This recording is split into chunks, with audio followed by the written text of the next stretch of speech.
qual vai ser a nossa caminhada a partir de agora. Nós vamos fazer uma análise teórica sobre os fenômenos de direito constitucional intertemporal e, na sequência, vamos fazer uma outra análise prática. Acredito que não vai dar tempo na aula de hoje, mas a intenção é também de fazer a análise de um caso prático, utilizando da aplicação teórica de um efeito, de um fenômeno constitucional intertemporal, que é a mutação constitucional. Então vamos lá para o nosso estudo aqui. Vamos lá para essa nossa análise. Lembrando vocês que eu só consigo fazer uma coisa de cada vez. Deixa eu compartilhar aqui, para a gente poder entender isso. Nós temos alguns fenômenos de direito constitucional intertemporal. Ainda não disponibilizei esse material, esqueci de disponibilizar no fim da aula. E aí vamos fazer algumas anotações aqui. Nós temos alguns fenômenos, salvo engano, 5 fenômenos. Ó. Fenômeno da teoria da desconstitucionalização, ou fenômeno da desconstitucionalização, da recepção, da constitucionalidade superveniente, do efeito repristinatório tácito e da mutação constitucional. Para nós, qual que interessa? Esse aqui, ó. Cadê? Bota aqui. Esse aqui. Dos 5, o que interessa para nós, que tem aplicação prática para nós, o que o STF fala quase todo dia nas suas decisões, é sobre o número 5. Certo? Mas, como nós vamos estudar os efeitos, né, os fenômenos de direito constitucional intertemporal, nós temos que estudar todos eles, porque pode ser que os outros caiam na sua prova, mas na prática o que vai interessar mesmo é o último, é o da mutação constitucional, e é o mais interessante, é o que a gente tem um monte de caso, um monte de exemplo prático para poder ilustrar. Mas vamos lá, vamos entender aqui, ó. Primeiro, o que é a teoria da desconstitucionalização? Essa é a ideia do seguinte. Nós tivemos, né, a Constituição de 1967, com a emenda constitucional número 1 de 1969, revogadas pela Constituição de 1988. Quando uma Constituição entra em vigor, com certeza, você deve saber, você deve lembrar, se eu começar a leitura aqui, se eu começar a falar, você deve lembrar de algum dispositivo da Constituição de 88. Né? Você deve saber de cor, algum artigo, você já deve ter ouvido. Né? Se eu começar a ler o preâmbulo da Constituição de 88, você vai começar a se emocionar novamente. Né? Porque você já ouviu, você conhece.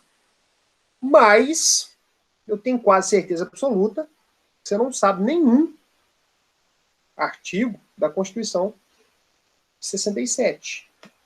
Você não sabe de cor nenhum artigo da Constituição de 46. E nem te faz falta. Para quê? Ó, você, né, se tivesse a escolha agora, tem um chip, eu tenho um chip aqui, que vai ser instalado no seu organismo, e esse chip, a partir do momento que ele for instalado no seu organismo, você vai saber de cor o texto total de uma Constituição brasileira.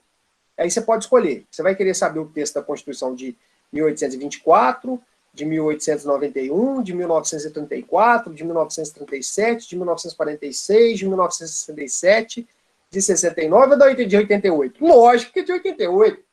Né? O concurso público, isso aí você vai né, se não tirar total nas provas de constitucional, você vai passar muito perto de tirar total. Então não te faz falta nenhuma não saber de cor os artigos da Constituição de 67. Não te faz falta nenhuma. Me faz muita falta, e eu acho que faz falta para muitos de vocês também, não saber de cor todos os artigos da Constituição de 88. Mas por que não faz falta saber da Constituição de 69 nem na de 67. Porque eles foram revogados. A Constituição de 88 falou assim, olha, tudo que é Constituição para trás está revogada, acabou, não produz efeito, não faz sentido. Né? Só a título histórico, para você pegar e ler todo o texto da Constituição de 69, da de 67. Né? Você não vai estudar para o concurso da Polícia Federal lendo a Constituição de 69. Você não vai fazer isso em sã consciência. Às vezes te dá uma louca aí, você começa a estudar a Constituição que já está revogada. E aí, em que consiste o fenômeno da desconstitucionalização? O fenômeno da desconstitucionalização era o seguinte. A desconstitucionalização é tornar. O que seria isso? Seria tornar lei infraconstitucional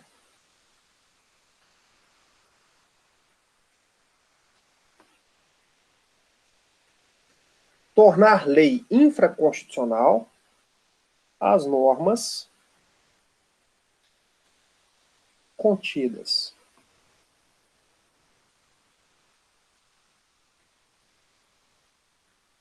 na Constituição. Então, tornar lei infraconstitucional as normas contidas na Constituição revogada que não fossem incompatíveis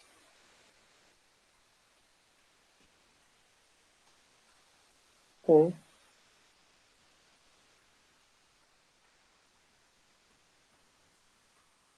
a nova Constituição. Basicamente, o efeito da desconstitucionalização seria fazer isso. Ó, a Constituição de 1969 foi revogada pela Constituição de 1988. Aí, a gente analisaria as normas previstas na Constituição de 1969, que não fossem incompatíveis com a Constituição de 88, seriam transformadas em leis. Então, nisso que consiste o efeito da desconstitucionalização. A norma deixa de ser uma norma constitucional, porque foi revogada por uma outra, mas ela continua produzindo efeito. A gente transformaria uma norma constitucional numa lei. Por que eu estou falando transformaria, deixaria? Porque esse efeito não é aplicado automaticamente no Brasil.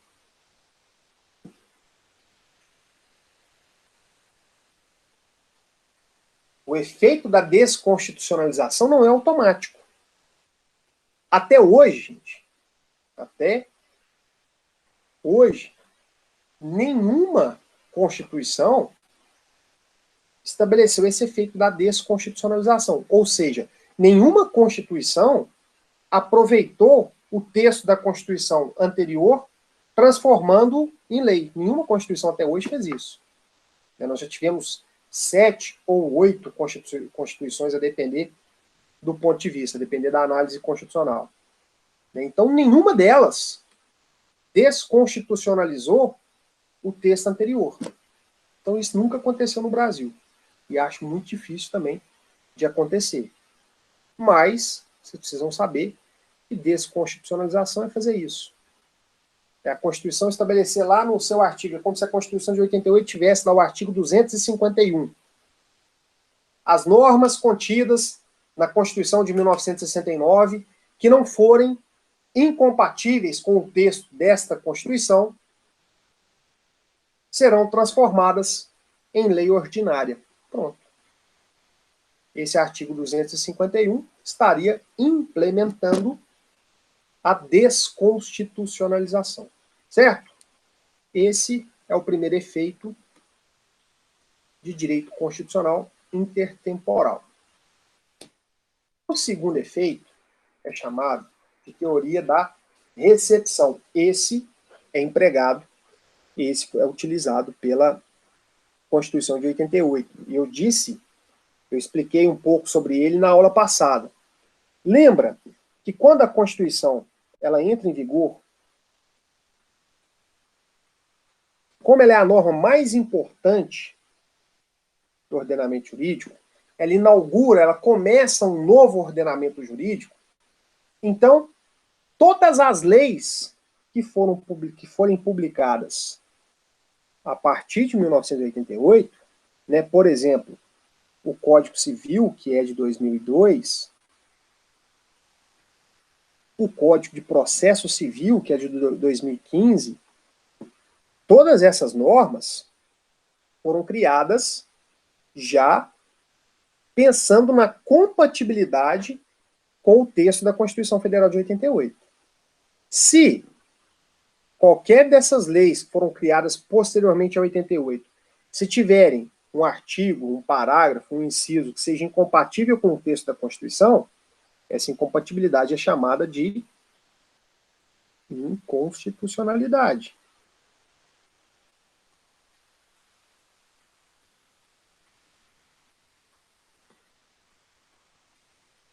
Mas qual que é o problema? Eu dei o exemplo ali de duas leis do direito civil, né? Uma que é o Código Civil, que é de 2002, e outra que é o Código de Processo Civil, que é de 2015. Mas nós temos duas leis das ciências criminais que são o Código Penal de 1940 e o Código de Processo Penal de 1941. Ou seja, quando eles foram criados, a Constituição que estava em vigor na época era a Constituição de 1937. A Constituição de 88 não existia. Tá, mas como que foram criados lá em 1940, lá em 1941, e continuam, né, portanto, antes da Constituição de 88, e continuam hoje, em 2021, produzindo efeito? Por que o delegado de polícia, quando prende alguém em flagrante, por que ele fundamenta com base no Código Penal? Por que o juiz, quando profere uma sentença e condena alguém, por que ele fundamenta com base no Código de Processo Penal? Porque essas normas, por serem compatíveis com a Constituição Federal, foram por ela excepcionadas.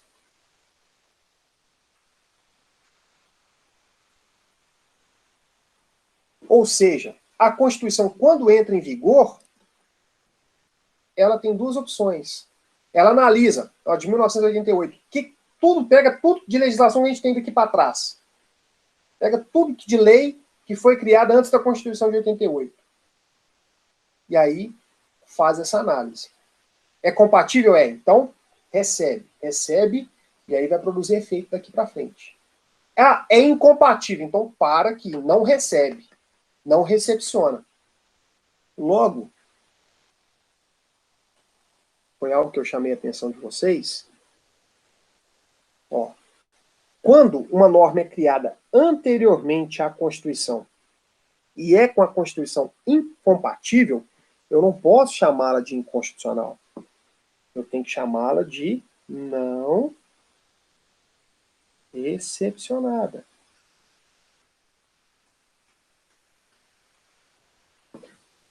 Por isso que, daqui para lá, eu ingresso com arguição de descumprimento de preceito fundamental, daqui para cá, eu ingresso com ação direta de inconstitucionalidade. Certo? Então, a teoria da recepção significa isso. As normas que foram criadas, ainda que estejam abaixo da Constituição, as normas que foram criadas antes da Constituição têm que passar por um filtro constitucional. Se for compatível com o conteúdo dela, continua produzindo efeito. Se for incompatível, bate aqui e se torna incompatível se torna não recepcionada, não vai produzir efeito depois de 1988. Certo? Então esse é o segundo efeito intertemporal de direito constitucional. É o efeito no tempo. Vamos lá para o terceiro efeito. Aqui a gente já finaliza com o terceiro. Vamos lá. O terceiro é o efeito da constitucionalidade superveniente. O que significa isso? Vamos imaginar o seguinte. A Constituição nossa é de 1988. Aí, vou imaginar que foi criada uma lei em 1992. E essa lei de 1992 era uma lei incompatível com a Constituição. Portanto, se ela é posterior à Constituição, eu posso chamar de uma lei inconstitucional.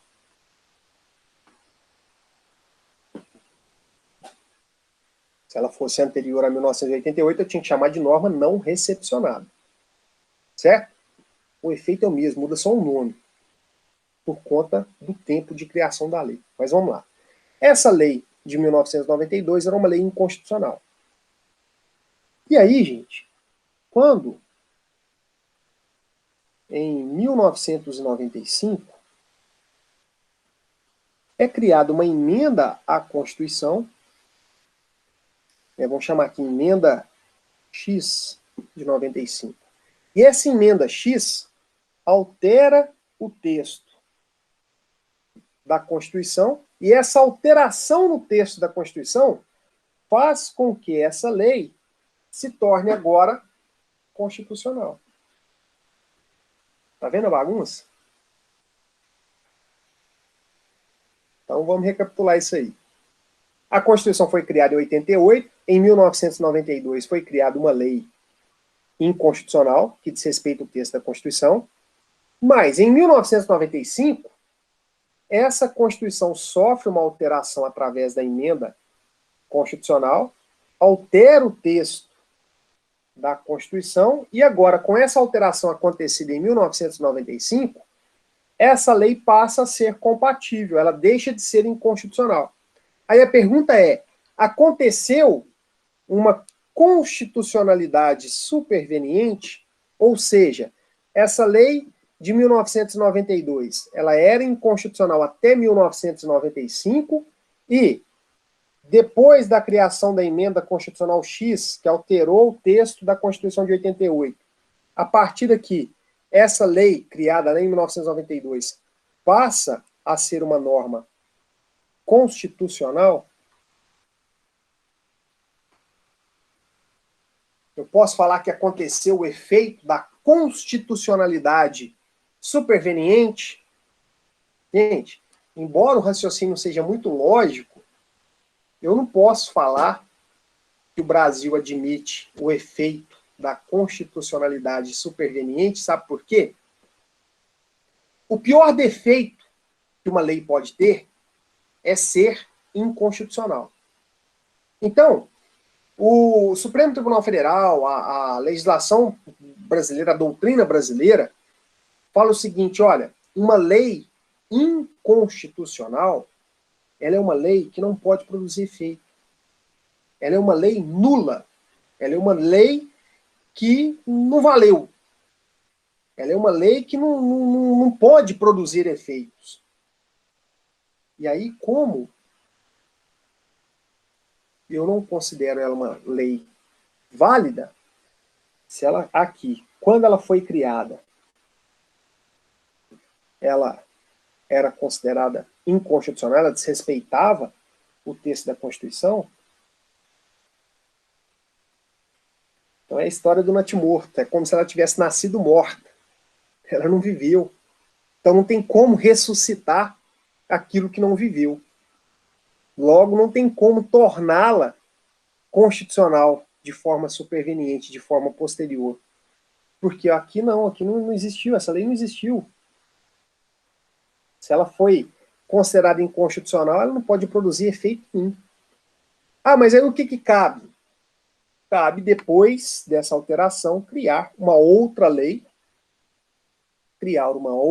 aqui em 1995, por exemplo, com o mesmo conteúdo dela. Aí essa nova lei, depois da mudança da Constituição, será considerada constitucional. Certo? Então, anote essa OBS, que no Brasil, em razão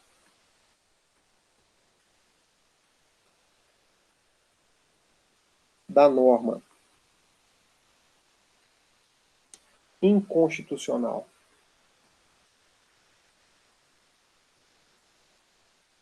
ser considerada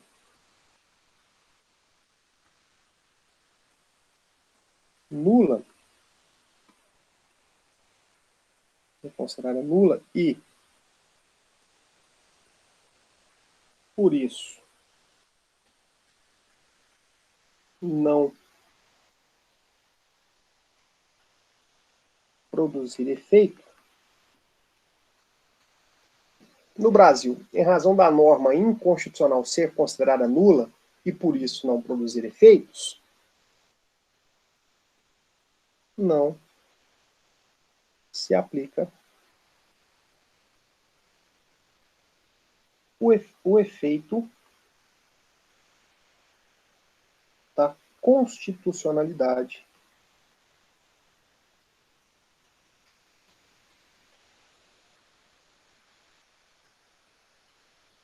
superveniente.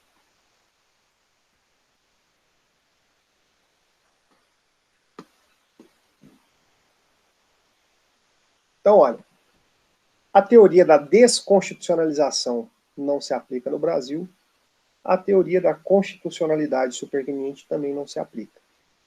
Até agora estudamos 3 efeitos, dos 3, apenas o da recepção se aplica.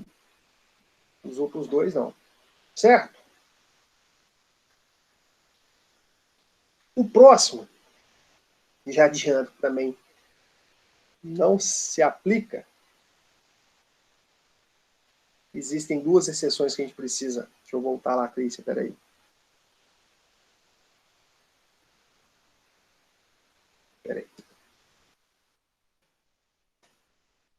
Aí.